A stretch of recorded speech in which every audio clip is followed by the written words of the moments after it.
ಕೇಂದ್ರ ಬಿಂದು ಯಲ್ಲಪ್ಪ ದೊಡ್ಡಮನಿಯವರೇ ಈ ಒಂದು ಕಾರ್ಯಕ್ರಮದ ಏನು ಆಯೋಜನೆ ಮಾಡಿದ್ದಾರೆ.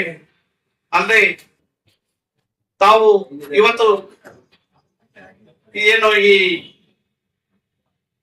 ತಾಲೂಕಿನಲ್ಲಿ ಈ ಜಿಲ್ಲೆಯಲ್ಲಿ ಮೊಟ್ಟ ಮೊದಲನೇದಾಗಿ ಸಿಮ್ಯುಲೇಟರ್ ಅನ್ನ ಒಂದು ನವೀಕರಣ ಆಧುನೀಕರಣ ಒಂದು ಯಂತ್ರವನ್ನು ಉಪಯೋಗಿಸಿ ತರಬೇತಿಯನ್ನು ಕೊಡಲು ಪ್ರಯತ್ನ ಮಾಡುತ್ತಿದ್ದಾರೆ.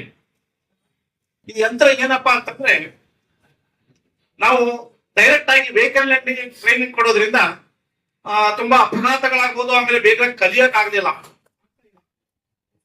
ಈ ಯಂತ್ರದ ಮೂಲಕ ನಾವು ಒಂದೆರಡು ಕ್ಲಾಸ್ ಅನ್ನು ಅದರಲ್ಲಿ ಮಾಡಿದ್ದಲ್ಲ ಅಂತಂದ್ರೆ ನಮ್ಮ ವೆಹಿಕಲ್ ನಲ್ಲಿ ನಾವು ಏನು ಟ್ರೈನಿಂಗ್ ಹೋಗ್ತೇವೆ ಅದು ನಮಗೆ ಬಹಳ ಈಸಿ ಆಗುತ್ತೆ ಅನ್ನೋ ಒಂದು ಕಲ್ಪನೆ ಇಟ್ಕೊಂಡು ಮಾನ್ಯ ಶ್ರೀ ಯಲ್ಲಪ್ಪ ದೊಡ್ಡಮನಿಯವರು ಏನು ಪ್ರಯತ್ನ ಮಾಡ್ತಾ ಇದ್ದಾರೆ ಅವರಿಗೆ ತಮ್ಮ ಉಜ್ವಲ ಭವಿಷ್ಯ ಆಗಲಿ ಅಂತ ನಾನು ಕೇಳುತ್ತಾ, ಅಲ್ಲದೆ ಡ್ರೈವಿಂಗ್ ಸ್ಕೂಲ್ ಅನ್ನೋದು ಒಂದು ವಿಚಿತ್ರವಾದ ಬಿಸಿನೆಸ್ ಇದು. ಏನಪ್ಪಾ,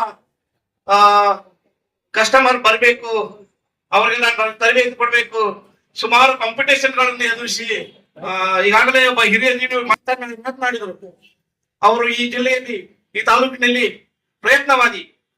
ನಮಗೂ ಅಷ್ಟೇ ಗೊತ್ತು, ಈ ನಮ್ಮ ಕರ್ನಾಟಕ ರಾಜ್ಯದ ಏನು ಒಂದು ಸಂಸ್ಥೆ ಇದೆ, ಅವರು ಗುಲ್ಬರ್ಗ ಜಿಲ್ಲೆಯ ಒಂದು ಉಪಾಧ್ಯಕ್ಷರು ಕೂಡ ಹೌದು, ಅಲ್ಲದೆ ಕರ್ನಾಟಕ ರಾಜ್ಯದ ಉಪಾಧ್ಯಕ್ಷರು ಕೂಡ ಹೌದು. ಅವರು ತುಂಬಾ ಪ್ರಯತ್ನವಾದಿಗಳು. ಅವರಂತಹ ಒಂದು ಹಿರಿಯ ಜೀವಿ ಈ ಎಲ್ಲ ಕಾರ್ಯಕ್ರಮ ಮಾಡ್ತಾ ಇದ್ದಾರೆ ಅಂತಂದ್ರೆ ತುಂಬಾ ಹೆಮ್ಮೆಯ ವಿಷಯ. ಅಲ್ಲದೇನೆ ನಮ್ಮನ್ನೆಲ್ಲ ಇಲ್ಲಿ ಕರೆಯಿಸಿ ನಮ್ಮನ್ನ ಸತ್ಕಾರ ಮಾಡಿ ನಮಗೆಲ್ಲ ಖುಷಿ ಕೊಟ್ಟಿದ್ದಕ್ಕೆ ಅವರಿಗೆ ತುಂಬಾ ಋಣಿಯಾಗಿರುತ್ತೆ.